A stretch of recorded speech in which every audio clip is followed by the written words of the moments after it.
Hi, I'm Karan Thapar. Over the last few years, I hope you've been watching my program, The Interview on the Wire.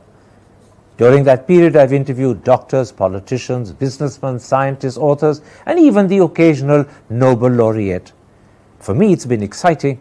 I hope it's been enjoyable for you.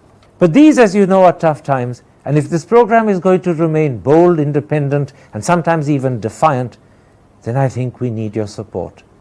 At the end of the day, it's a truism, but editorial independence is best defended by the viewers.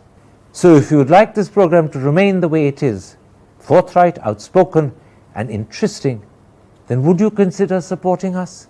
All you have to do is to click on the description at the bottom. But more than anything else, I hope you will continue to watch the interview.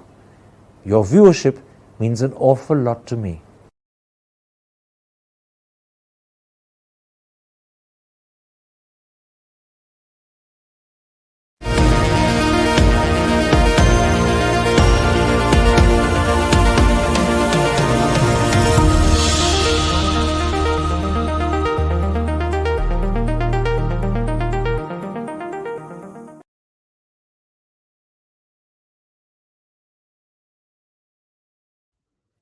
Hello and welcome to a special interview for The Wire. On Monday, Donald Trump was sworn in as the 47th President of the United States, starting his second term in office. So today we ask, what sort of president is he likely to be? How should we judge his inaugural speech as well as his first day in office? What does his presidency mean for the rest of the world? Could he create destabilization, even disruption? Or is that, in fact, what he intends? Those are the issues I shall raise today, and joining me live from Washington, D.C. is the U.S. National Editor of the Financial Times and its Chief Commentator, Edward Luce. Ed Luce, on Monday, Donald Trump was sworn in as the 47th President of the United States and has started his second term as America's President. Let me start by asking, what did you make of his inaugural address? As you wrote in your paper, The Financial Times, it sounded more like regime change than transfer of government. In fact, he even declared he was saved by God to make America great again. What did you make of that? Well, great to be with you again, as ever, Karen. It was, a very unusual, if not unique, inaugural address, even compared to Trump's first one in 2017. He had 5 of the 7 big, magnificent 7 big tech company CEOs there. Starting with Elon Musk, Jeff Bezos, etc., Mark Zuckerberg, more than $1 trillion of wealth. That's just not normally done. He had all the sort of previous living presidents sitting there, having himself not gone to Biden's inauguration 4 years ago. He had Biden, he had Obama, he had Clinton, and he had Bush Jr. And it was strange because he basically promised to obliterate everything all of them had ever done, whether they're Republican like Bush or Democrats like the other 3, and made very specific pledges, which again are not normal for an inaugural address, such as we will retake Panama, the Panama Canal. We will also plant the Stars and Stripes on Mars. We will there was a whole sort of string of specific pledges that you might get in a State of the Union address, but the inaugural address is meant to be a sort of coming together, unifying national moment, and a sort of more poetic side. It wasn't like that at all. This was the most unusual, I think I'm safe in saying, inaugural address of the 47 that have been given. This is the 47 presidents who have given them. This is the most unusual. Let's talk a little about Trump to begin with.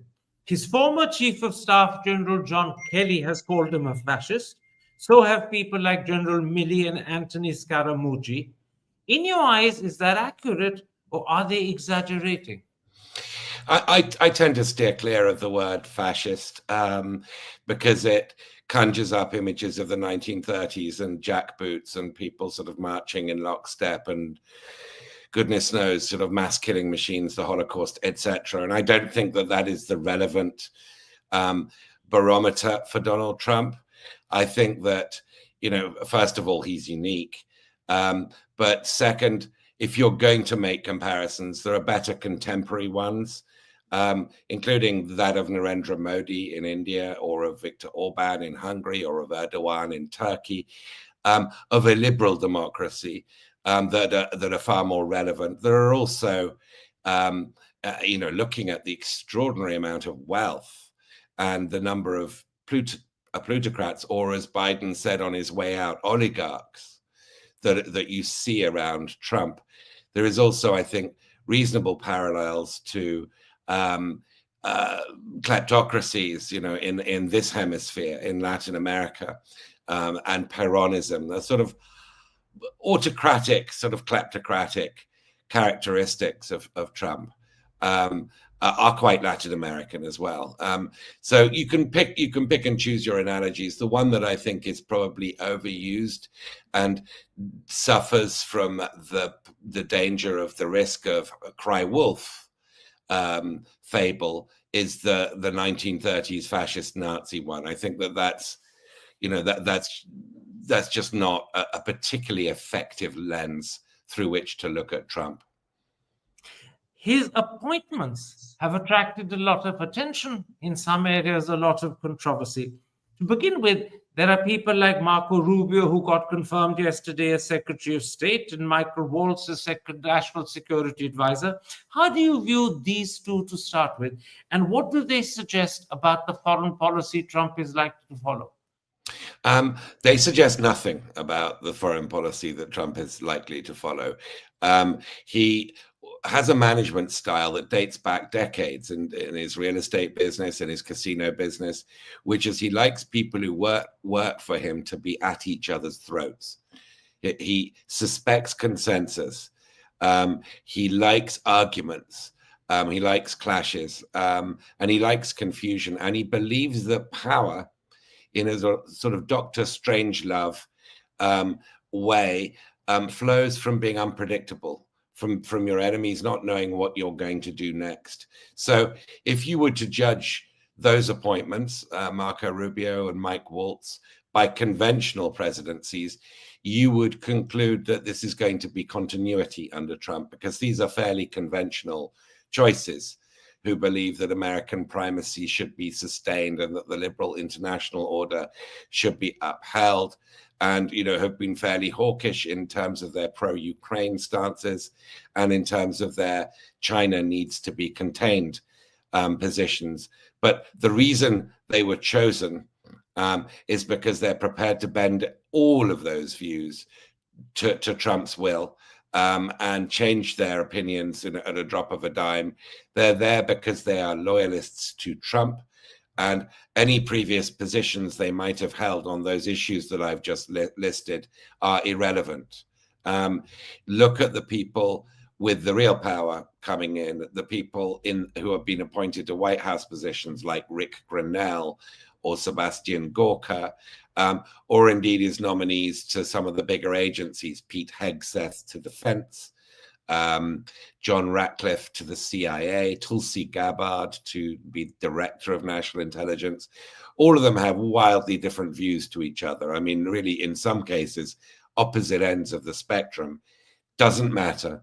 All that matters is what Trump decides to do, and they will loyally carry it out. A few weeks ago, there was speculation whether people like Pete Hegseth as Defense Secretary, Robert Kennedy as Health Secretary, Kash Patel as FBI Director, or Tulsi Gabbard as Director of National Intelligence would ever get confirmed. Do those doubts continue? Or now has he stamped his authority so firmly on Washington that even if you were to put up a horse, it would be confirmed? Yes, I mean, the horse is always front of mind, and the late Rome analogy is never irrelevant. But I think Pete Hegseth for defense, he's an extremely unconventional, unorthodox nominee. He's a TV anchor, a weekend Fox News TV anchor, who's like covered with tattoos, redolent of the crusade, sort of Christian nationalist imagery, sort of etched all over his body. He's a sort of man's man against the alleged woke warrior, a thing that happened under Biden and previous administrations. He doesn't believe women should serve in combat roles, and he believes that generals should pledge their personal oath of loyalty to Trump, not to the Constitution. And so he's a sort of anti-DEI, anti-woke nominee that Trump has put there, with some very, very questionable, somewhat troubling history of personal sexual allegations that women have made, but that have been covered by non-disclosure agreements. A string of marriages, again, with allegations around some of them. New ones just came to the fore in the last 24 hours from a former sister-in-law. So any previous sort of era, the guy wouldn't get out of the starting blocks. But you can think of previous nominees who have been rejected, because they had a few drinks every now and then. This guy's sort of had eyewitness accounts of being so drunk he's had to be carried out of rooms in uniform when he was a soldier. He was a former soldier. But it doesn't seem to be affecting his likelihood of being confirmed. We'll see. You only need 4 Republicans to join the Democrats to prevent a confirmation. And I can think of at least 2, possibly 3, who would be very reluctant to vote for him. So it's possible he might be the one sacrificial lamb here. The other is Tulsi Gabbard. She might also be on the edge with 3, possibly 4 Republicans saying, look, we can't have a pro-Putin, pro-Assad, the former dictator of Syria, person running the national intelligence agencies, because our partners, Britain, Australia, Canada, New Zealand, are just going to stop sharing intelligence with us. Let's come to Elon Musk. How influential is he? I know that he's very close to Trump, and I know that he's begun to present himself as chief buddy. Is he some sort of M&Os Greece? He, again, is utterly unique, not just the richest man in the world, but the richest man in history. Is the best buddy of the incoming president, himself a billionaire. And he's been given, Musk has, he spent hundreds of millions of dollars on Trump's election campaign. He also, of course, made X, his social media platform, formerly Twitter, available to the Trumpian cause, and sort of tweaked algorithms, promoted certain posts, and himself was a sort of manic poster. I think I calculated that he tweets every 7 minutes. I mean, this is sort of, getting into mental health problems if you tweet at that velocity. So, there is a question about whether you can sustain that kind of frenetic chief buddy activity, but he's been made head of something called the Department of Government Efficiency, an idea that he had, that he suggested to Trump, and he's now charged with cutting 1/3 of the spending from the federal budget, $2 trillion worth, and of basically overhauling the deep state. Now, he's not going to get anywhere close to 1/3. But even if he did, it's not in his power to do anything, because this Department of Government Efficiency is neither a government department, nor, since it began with 2 heads, is it starting off in a very efficient mode. It reminds me of that quip about the Holy Roman Empire, which was neither holy nor Roman nor an empire. The co-head, Vivek Ramaswamy, is actually just departing on day 2. So, there's going to be a lot of sort of confusion, and there's going to be a lot of Durm and Strung and drama. What really happens is another question, and we can get into the gargantuan conflicts of interest, here between having this man, Elon Musk, who's got billions and billions of dollars worth of contracts with the federal government, himself being the person overseeing the overhaul of that federal government, or allegedly overseeing. We'll see in practice whether he has any real power. Congress has the power of the purse under the American Constitution, and even the most diehard Trumpian, I suspect, would be unwilling in Congress to give up the power of the purse. Now, a couple of weeks ago, Elon Musk allegedly held talks to remove Keir Starmer from office as Britain's Prime Minister. He said Starmer should be imprisoned for failing to prosecute grooming gangs. He even went so far in a tweet to call him utterly despicable. He's also waded into the German elections. He's supporting the AfD, and he's called Chancellor Scholz a fool.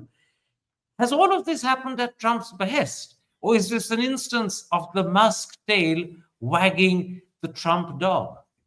So Trump hasn't contradicted anything Musk has been saying about these allied democracies, chiefly Britain and Germany, Canada to some degree.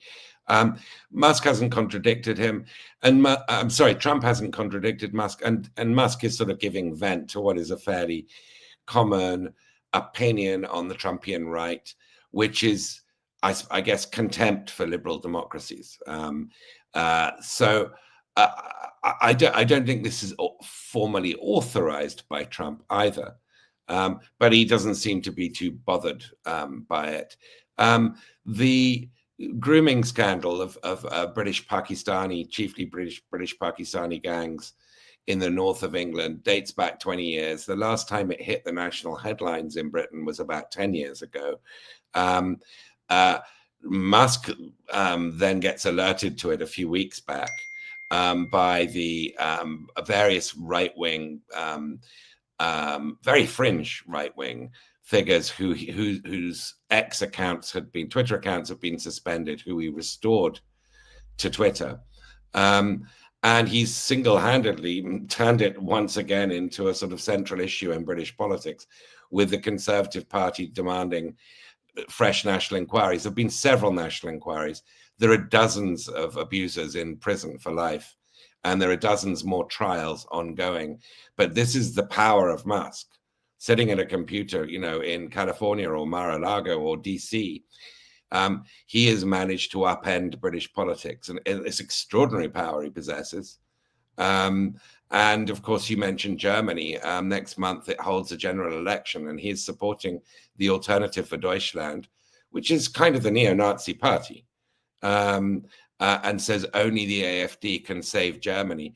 There is no rule book for an incoming president's best buddy, the richest man in the world, attempting to overthrow the governments of allied countries. It's just, there is no roadmap for this. Tell me, has he received any flack for that raised hand salute? Looked like a sort of Heil Hitler imitation, but has he got any flack for it, or has he been appreciated for it? He's received a lot of flack for it. I mean, because it, if it looks like a duck, it walks like a duck, it quacks like a duck, it's probably a duck. And that looked to me like a Zeke Heil.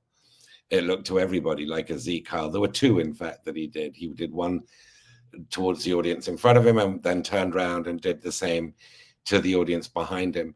Now, whether that was intentional or not, or he was just, this was some kind of ill-considered gesture, impulsive gesture. I don't know what intention was in his head. But as I say, if you are supporting a neo-Nazi party to retake power in Germany, if your maternal grandparents, his mother's parents, were Nazis, avowed Nazis in Canada, Canadian Nazis, who left Canada after the Second World War to move to South Africa to be amongst their ideological kin in apartheid South Africa, where they felt more comfortable. And if you are the owner of a social media site to which you've restored dozens of extreme far right, including Nazi accounts, then it's a kind of careless, impulsive gesture to make. It shouldn't be a surprise that people, when they see what looks like a Nazi salute, say they've seen what looks like a Nazi salute. Now, on day one, Trump pardoned nearly 1,600 people guilty of rioting in January 2021, including many who were guilty of assaulting policemen who had damaged congressional offices. How has that gone down with the American public?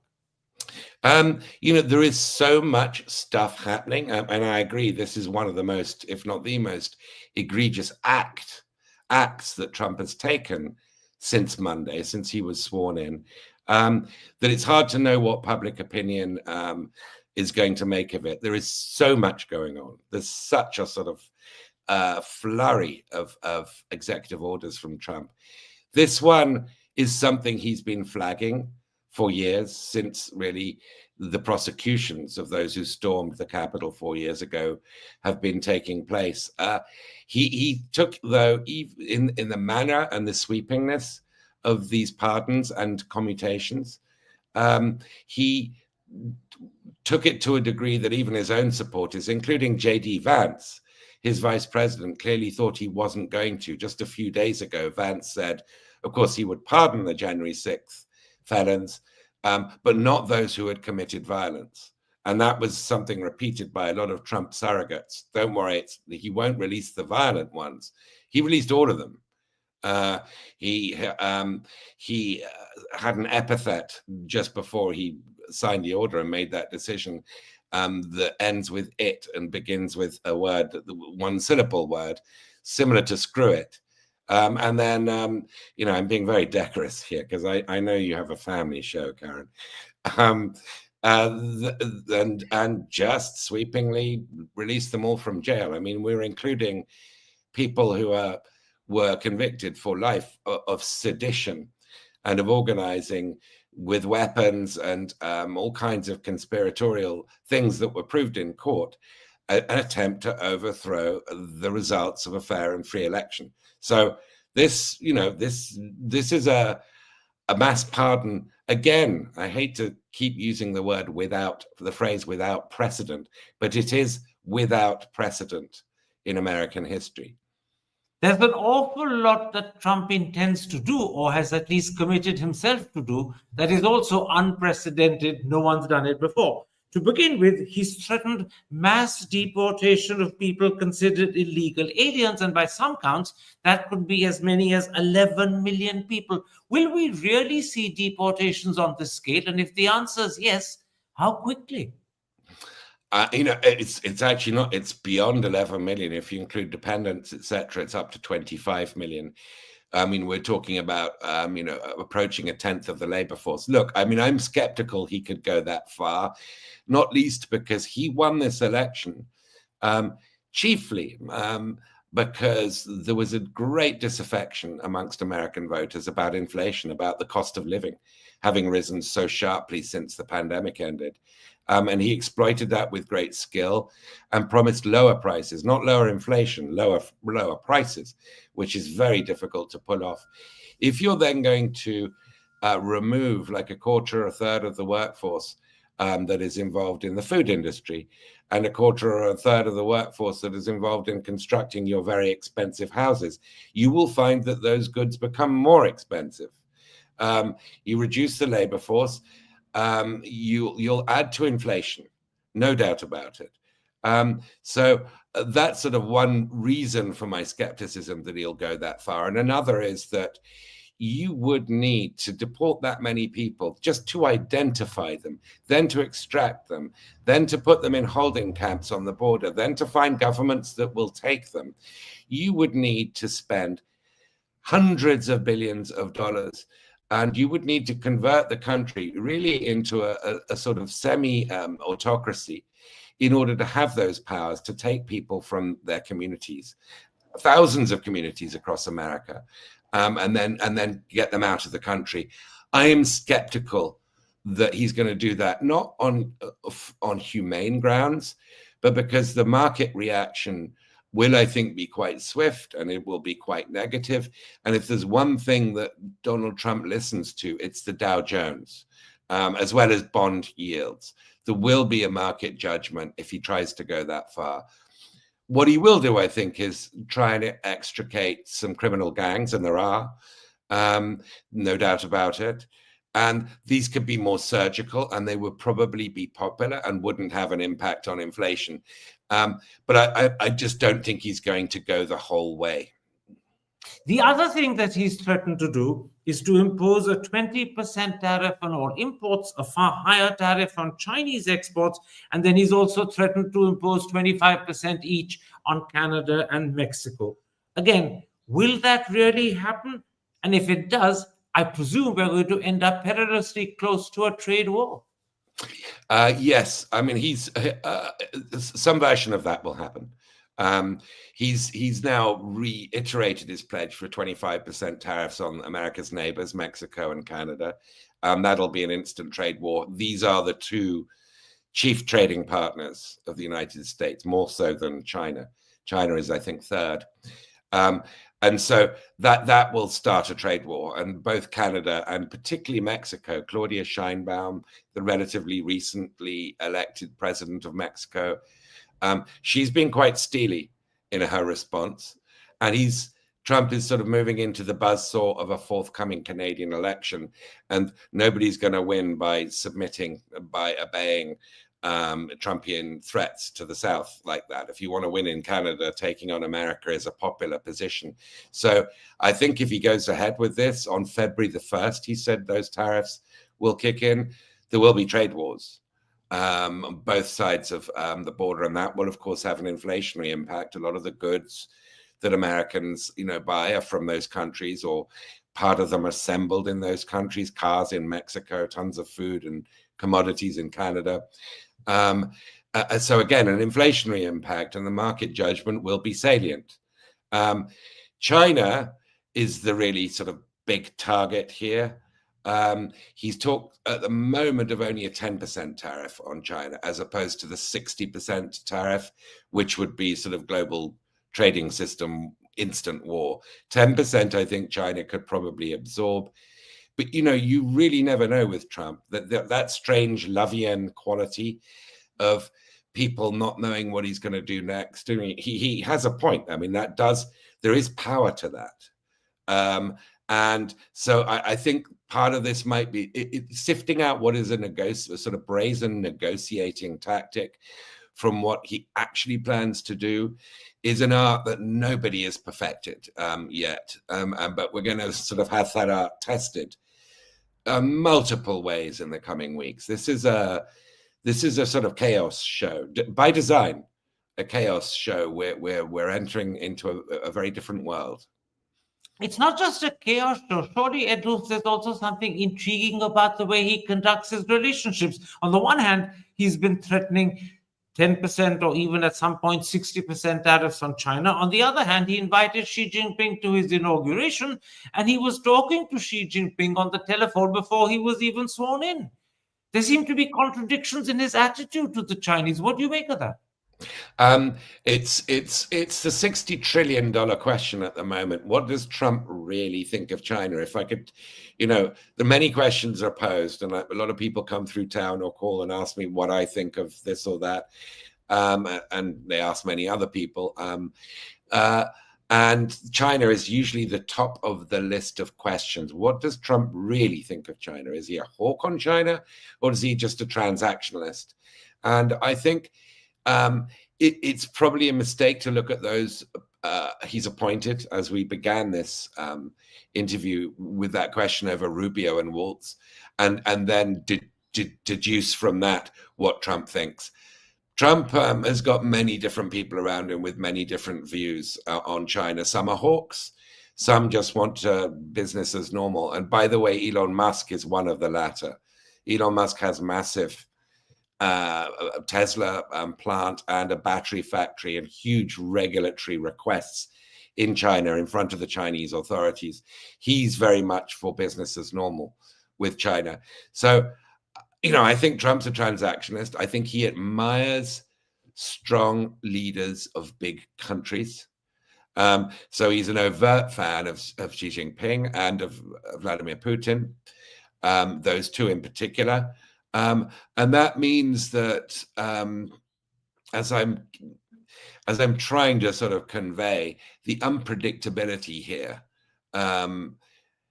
is off. This is, they use the phrase radical uncertainty in markets. We're in a politically radically uncertain sort of window and phase at the moment. And China is, I'd put top of that list. It's really hard to know. What does that radical uncertainty mean when you focus on the two big international foreign policy challenges he faces?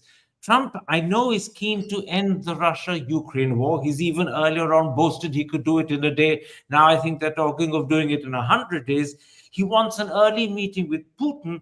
But could any success he has in ending that war work against Zelensky?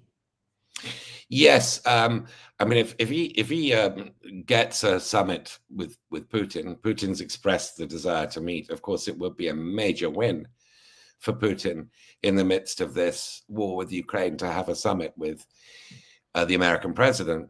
And if he excludes Zelensky from that summit, then we'll know already what the fate of Ukraine is. If he includes Zelensky in that summit, then I think it will be hard for the summit to happen quickly, because you need then all kinds of parameters and preparation for, well, is this a negotiation to end the war? What is this summit meant to achieve? And then the preparatory work would take over.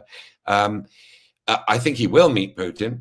Whether he will do it with Zelensky or not, I don't know. The argument that people are making to Trump, and believe me, every European government is beating a path to Washington this week and next week. They are desperate to talk to him and to people around him, to warn him that if he pulls the American funding from Zelensky and Ukraine folds, which can never be ruled out, then the threat to NATO and to Europe and the historic judgment on Trump as having lost it. It's like you're Vietnam or you're Afghanistan.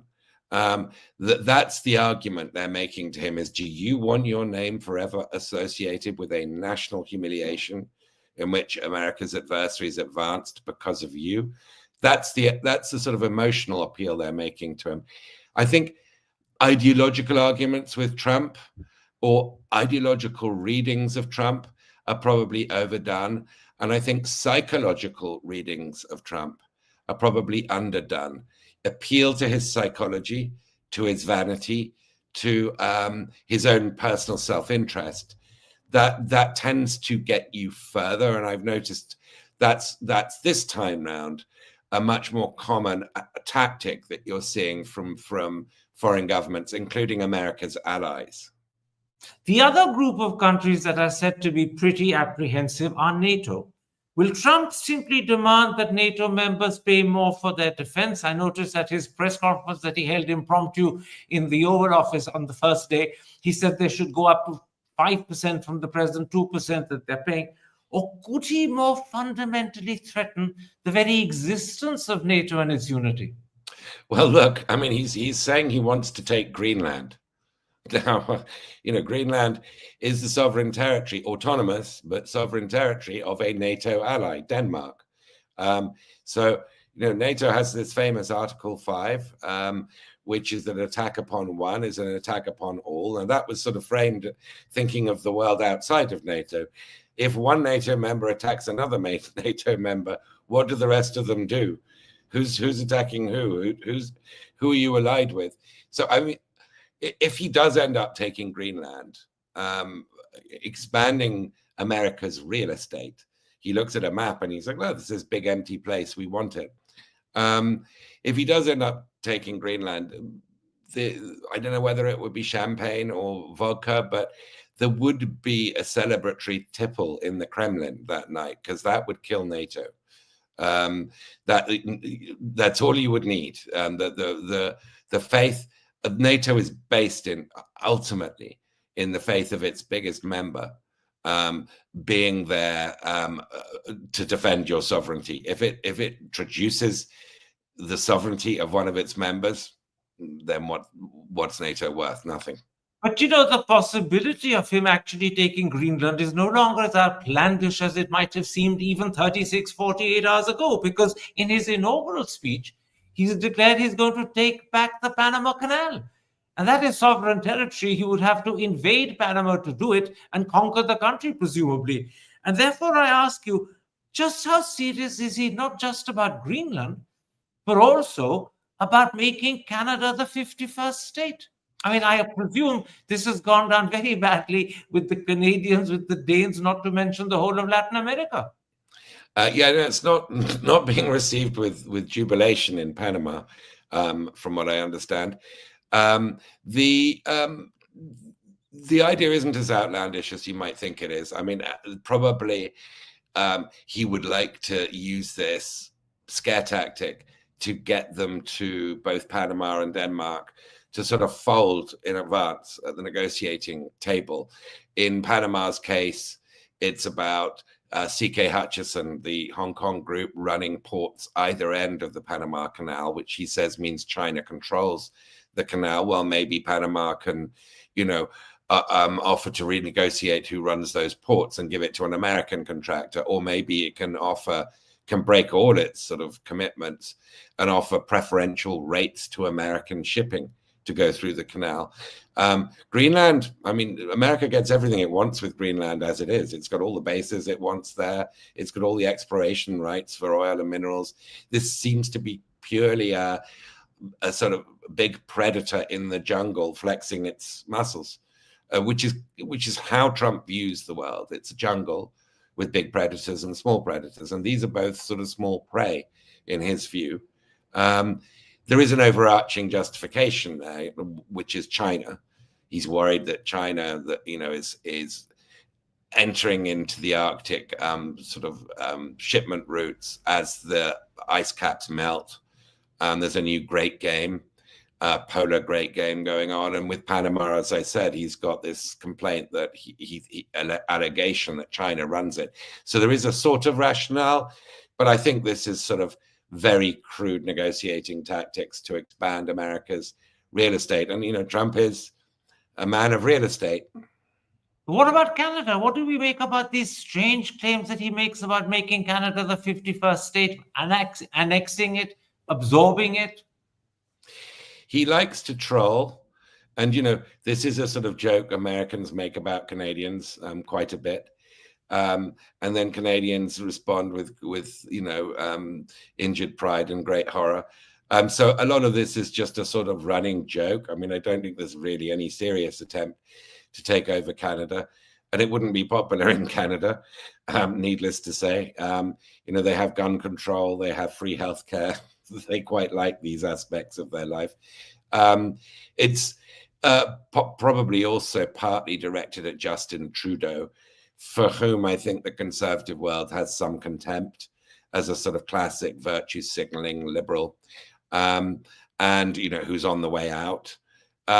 So I wouldn't take the Canada thing too seriously. I think it's all part of the psychological shaking up before you get into real trade negotiations. He wants concessions from Canada. He wants to say he's got some dollar number out of them, and he did that because only he can negotiate the way he negotiates. And it's hard to dispute that. I mean, I don't think Biden would do this. I don't think any of those ex-presidents sitting there on Monday would have done this. And arguably, at some level, it will get the kind of results others wouldn't get. But I mean, it'll also have massive unintended consequences. Now, the other international challenge that he faces is Israel-Gaza. Trump is known to be a great supporter of Israel, of Netanyahu in particular. During his first presidency, he moved the American embassy to Jerusalem. He recognized Israel's annexation of the Golan Heights.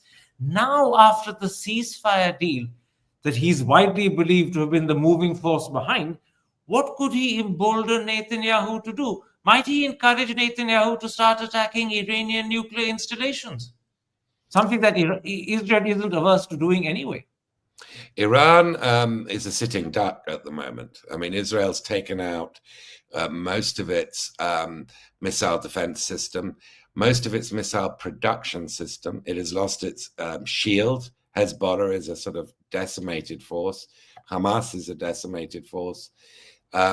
Iranian proxies in Iraq are weaker than they were. Only the Houthis in Yemen are still sort of flexing their muscles. So Iran's whole defense system is gone, and therefore the temptation for Netanyahu to aim for history, to be the one who took them out and took their nuclear capacity out, is acute at the moment. That said, Israel doesn't have the massive bunker buster bombs that would be needed to damage Iran's subterranean clandestine nuclear program. And even then, would it be enough? Those bombs only America has. So it would require Trump's explicit permission. And I'm not sure he's really gunning for a war with Iran and the Middle East. I'm not sure that that's on his bingo card, to be honest.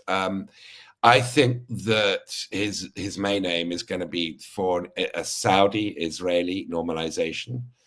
There'll be lots of money involved there. He has an affinity with the House of Saud and with Mohammed bin Salman.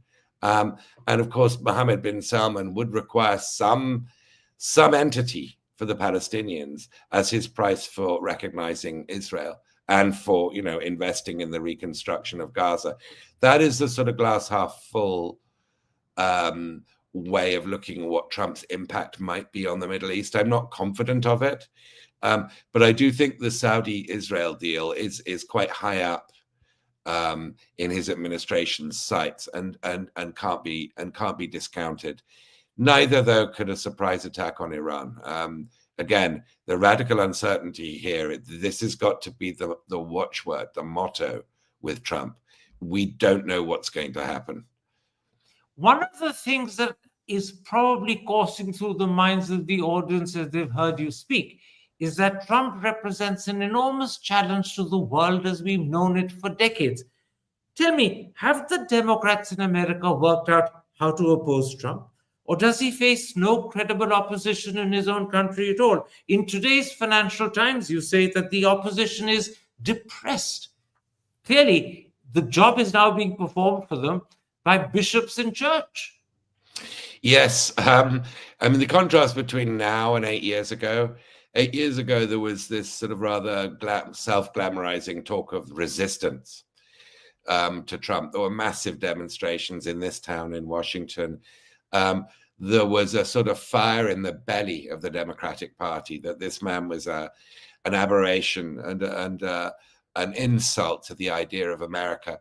That's all gone. There's a very sullen, quite embittered resignation that Trump is not just back, but back this time with a larger vote than the Democrats got, than Kamala Harris got. And so he isn't an aberration. America really meant it. This is a change. 2024 is an historic turning point in American and world history. And that makes, I think, the demoralization of the Democratic Party feel very real. There's no Nancy Pelosi now leading the party. She was a very tough, very gritty, very effective operator. It does feel like it's in disarray. It's not a parliamentary system. There is no leader of the opposition. At the same time, you've got a media that's on the back foot, a so-called legacy media on the back foot. Trump's threatening to remove TV licenses from the big networks, the big channels. All of them are worried. Jeff Bezos owns the Washington Post. Bezos, I think, is pretty typical here in that his Amazon Prime paid $40 million to Melania Trump, the First Lady, to make a documentary about her. There's just no commercial justification for that. This is bribery. I won't use that word, sorry. This is inducement, an amuse-bouche for the smorgasbord that are being laid out for the Trump family. We're going to see grift, unlike anything we've seen in recent American history. We would have to go back to the Gilded Age to compare to this. And I think it is demoralizing for the opposition to realize that the American people don't particularly care. Well, bishops seem to care. Don't worry about embarrassing him in the process. Yes, that was an interesting viral moment. She asked him to think and be charitable towards gays and asylum seekers and so forth.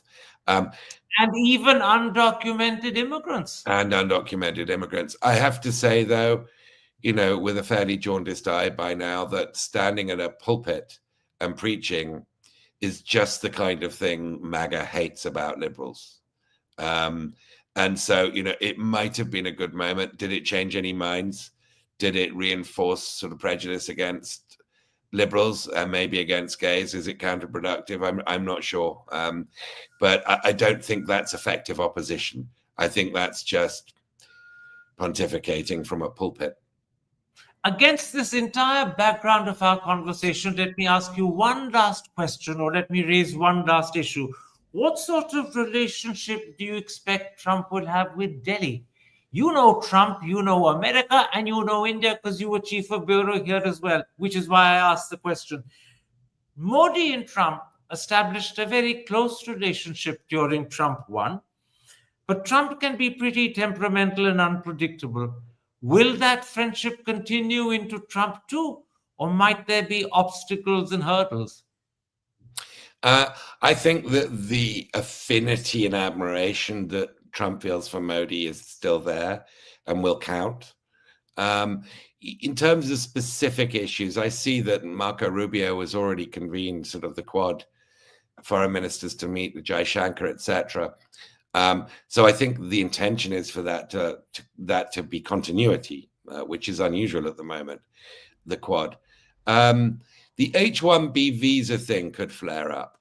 So I think you've probably noticed, Musk championing H-1B visas, the expansion of them as necessary to the big AI push and other American technological pushes to keep ahead of China. And the sort of more nativist side of Trump's base, Bannon, saying no, we've got to take these visas away from foreigners. Clearly, that hits India and Indians, and will be of great interest. But I don't think, I don't see any sort of huge tripwire between Trump and Modi in the coming months. He likes him, and I think it's mutual. Rubio and Jaishankar had a one-to-one bilateral meeting as well after the Quad foreign ministers meeting. And the State Department readout, but not the MEA's readout in India, said that Rubio had brought up undocumented immigrants. Is that likely to be a sticking point? Yeah, I saw that there is an estimated, it's a small number, 18,000. 18,000 are those who are without papers and due to be deported. But apparently, according to a Pew survey, the alleged total number of Indians who could be illegal in one shape or another are 725,000. Is it that big? Okay, that's news to me. Well, you've caught me on a rare subject where I'm speechless. I didn't realize the number was quite that high. I would have thought that the points that I made about the vast sort of number of 25 million, it being really difficult to put into practice, would apply to those 725,000, if indeed that number is correct. Finally, Trump has also threatened to impose 100% tariff on BRICS countries if they attempt to sideline the dollar and trade in some other currency instead. India and Russia do a lot of trade in ruble and rupees without using the dollar at all. Might that be something the Indian government should worry about? I think that the credibility of a group that includes China and India, talking about pooling essentially de facto sovereignty to create a rival's currency to the dollar, it is so improbable that India and China would agree to this, that I doubt that this will ever really arise as an issue. Now, escaping American sanctions, setting up an alternative global payment system to the SWIFT one, that's not implausible. America has sort of overreached in terms of secondary sanctions. The dollar has become a weapon. There is an understandable demand. to insulate, for other countries to insulate themselves. Will BRICS get so far as for Trump to believe that it's worth sanctioning them? I mean, I find that very unlikely in the foreseeable future. But if that's what America did, it would simply reinforce the reason why there was demand for a separate currency in the first place, which is you are using the dollar as a weapon. This to me does not seem to be like at the top of the in tray right now. Edward Luce, thank you very much for the time you've given me. Thank you for your insights and your analysis. Take care. Stay safe. Always a pleasure. Hi, I'm Karan Thapar. Over the last few years, I hope you've been watching my program, The Interview on the Wire. During that period, I've interviewed doctors, politicians, businessmen, scientists, authors, and even the occasional Nobel laureate. For me, it's been exciting. I hope it's been enjoyable for you. But these, as you know, are tough times, and if this program is going to remain bold, independent, and sometimes even defiant, then I think we need your support. At the end of the day, it's a truism, but editorial independence is best defended by the viewers. So if you would like this program to remain the way it is, forthright, outspoken, and interesting, then would you consider supporting us? All you have to do is to click on the description at the bottom.